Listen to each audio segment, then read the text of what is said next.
cut the out myself shaving, guys. That feeling when no dad to teach you how to shave, so you have to watch YouTube tutorials.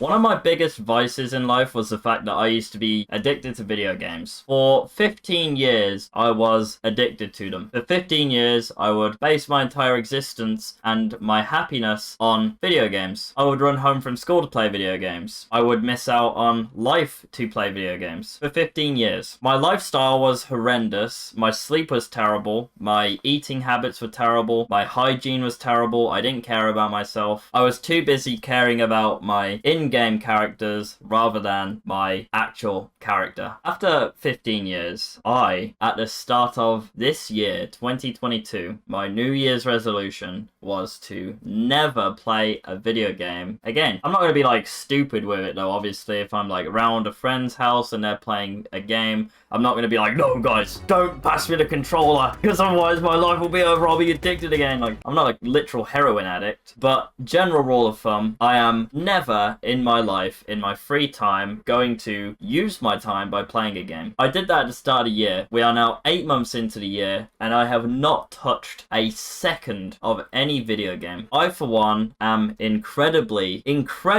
proud of that achievement. I haven't actually thought about it for a while. Like, it's now natural to me to just never play games. The fact that I was addicted for 15 years and I have ceased all use of video games is incredible to me. So what changed? 15 years of this horrible habit that was destroying my life, and suddenly it's gone. To put it simply, I had become ultra aware of how bad that this habit was for me and my lifestyle, and every aspect of my life was being destroyed by my addiction to video games. My relationships, my social status, my drive to do anything, my mental health, my financial situation, absolutely everything was being destroyed by my habit. And I became incredibly aware of that. It took me a very long time. I would argue it took me a long time because of how society conditions us to believe, oh yeah, video games completely fine. Yeah, wasting away in your room and decaying is like, you know, fucking, yeah, for sure. Awesome. You see motherfuckers doing this shit on Twitch every single day. They've made a career out of their decaying lifestyles. So it's completely normal, yeah, of course. I became aware of how bad this was, how it was destroying my masculine drive to achieve anything. I was getting my feelings of victory and competition from video games. And so, what is a man without that competitive drive? He is a piece of seaweed. I was a piece of seaweed for quite some time. Don't get me wrong, I was an absolute G in my video games. I would fucking stomp everyone. I'd be an absolute fucking wizard. But in real life, that doesn't translate to fucking anything.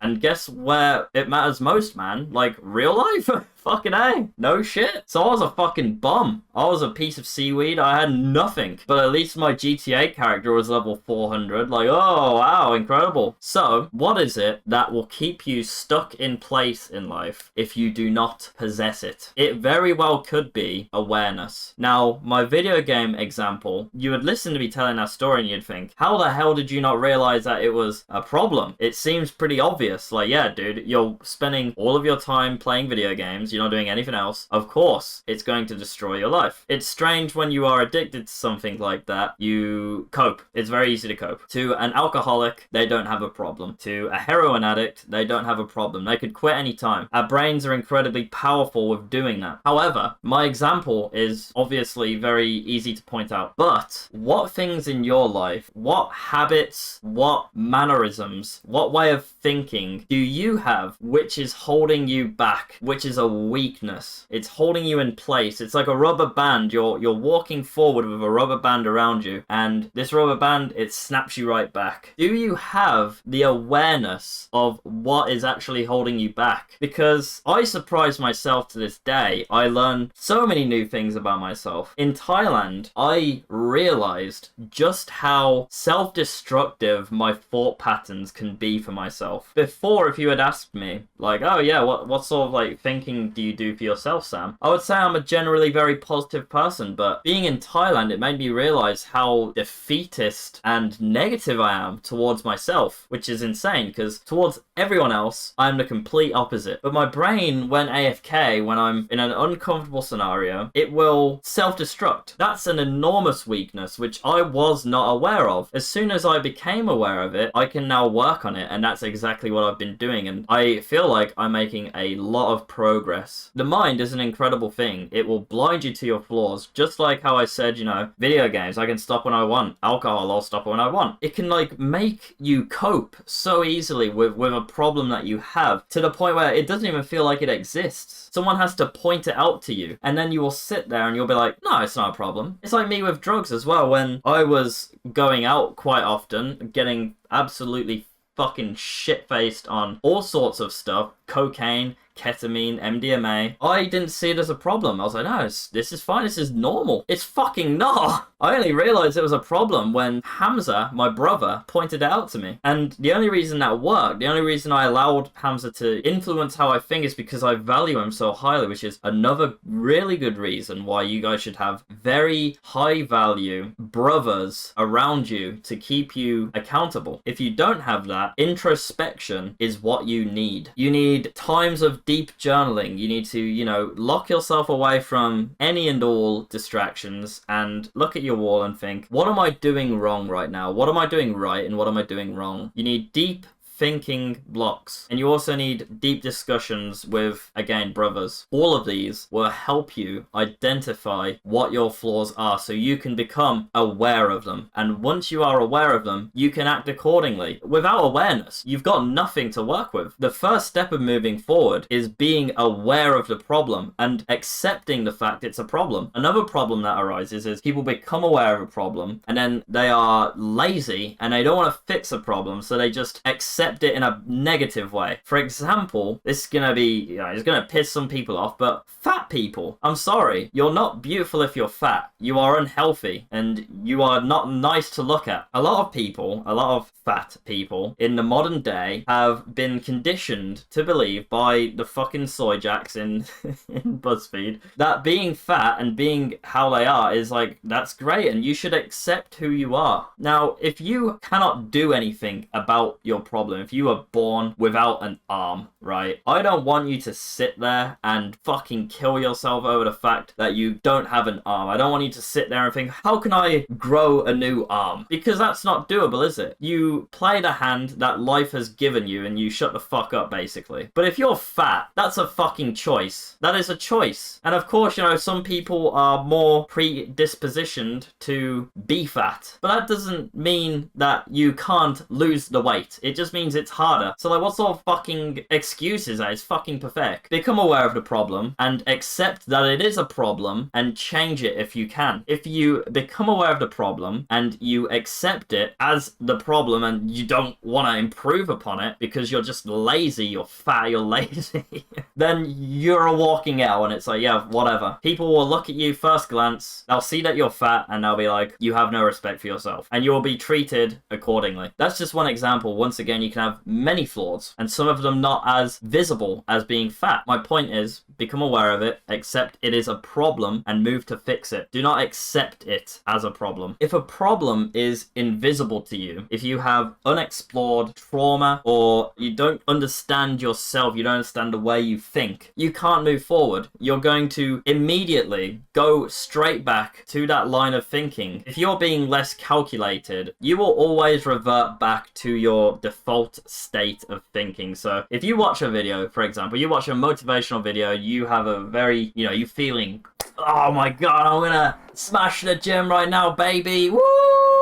If you're like that, you're not gonna feel that way the entire time, are you? That feeling's gonna wear off from the video and you're gonna revert back to your default state of thinking. So if you don't understand your default state of thinking and it is a negative way of thinking and it's stopping you from achieving things, you have limiting beliefs, etc., you have trauma, you'll stay there. There's no amount of, you know, motivational videos you can watch which will change your default state without you becoming aware of it and being able to fix it yourself. So don't allow your ego to blind you of your weaknesses. Be very honest and open with yourself, and that way you can improve. So I'm going to be very open with you guys now and very vulnerable and tell you some of my weaknesses which I've noticed. I've already told you the one where I have a very self-destructive mindset sometimes, and that is being actively improved on right now, and I think I've made an incredible amount of progress. But some of my problems that I continue to face, which I've become aware of because I have the humility to admit to myself that I have this problem, are following. One is my attachment to women. I grow attached to women very quickly and very deeply. If I am in love with a woman, then I typically find myself basing a lot of my existence on pleasing them, spending more time with them. I have the anxious attachment style, which means that I am a lot needier than your average person. I will often step on my own moral compass, my own moral code, and my understanding of how things work. I will often put that to the side if it runs a risk of upsetting a woman that I'm speaking to. This is something which I am aware of, and because I'm aware of it, I am now actively fighting against that. I'm making calculated decisions to avoid being that way, which is a very negative way. It's very unattractive to women to not be purposeful and to actually be spending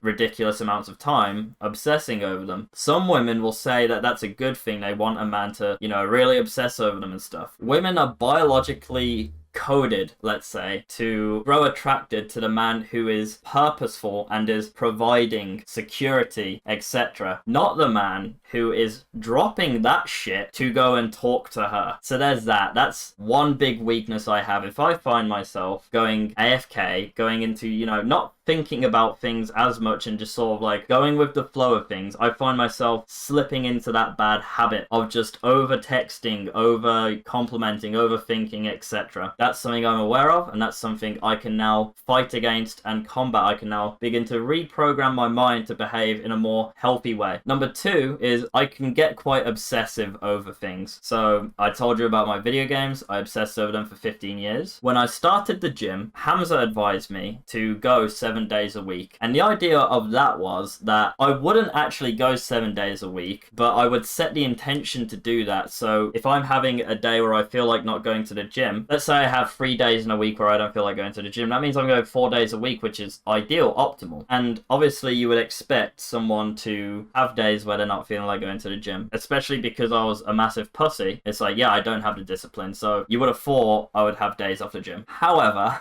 I did not have days off the gym. I obsessed over the gym. Some days, quite a lot of days, I went to the gym 2 times a day, which is incredibly unoptimal. Muscles grow on rest when you're resting. I was not resting. I was going to the gym every single day, sometimes multiple times a day, without fail. My body, my nervous system was in bits, but I still continue to go because I obsessed over it. I have that habit once I start something to just go crazy on it. That can be a really good thing, and it can also be a very detrimental thing. I'm planning on starting MMA soon, and I suspect that the same thing will happen there. I'm going to obsess over it, and I'm actually quite excited for that. I would like to be a weapon. So there's definitely good things to obsess over. Gym is one of them, but it was just very unoptimal, and I had to pull myself back from doing that once again because I became aware of it. I can now change, and now I'm going a much healthier amount of times. Still a lot though. Last thing I'm aware of right now is quite fresh in my mind, but it's my phone. I have found that I'm genuinely a bit of a spurg with my phone. If I see a notification, I have to acknowledge it, otherwise I'll lose my mind. Maybe it's a bit of ADHD, I don't know. But I'm spending too much time on my phone. I'm spending too much time scrolling through Instagram. Sometimes I find myself, just death scrolling, AFK, completely AFK. No good, no good. So I'm now aware of that, and I can change how I behave. I can remove my phone from my room. I can take my phone away from me during periods of time where I don't need it, and and that will improve my dependence on my phone. You'll see that because I've acknowledged and become aware of my weaknesses, I can now make steps to improve them. So without awareness, you will remain stuck, which is why you need to level up your introspection. You need times of journaling, deep thinking, deep conversations with friends, because otherwise you may not become aware of some of your flaws. And you also need to crush your ego a little bit. We're all human. We all have downsides. We all have pitfalls. We all have flaws. It's important that you acknowledge your flaws so you can actually build past them. You can grow past them. I hope this video was helpful. I hope it was inspiring, insightful. If you're not already, join the Discord. It's linked in the description. I'm going to be live streaming here on YouTube very soon. So if you want to know when I'm live, the Discord's the best place to know. Follow me on Instagram, and I'll see you guys tomorrow. Take care, guys.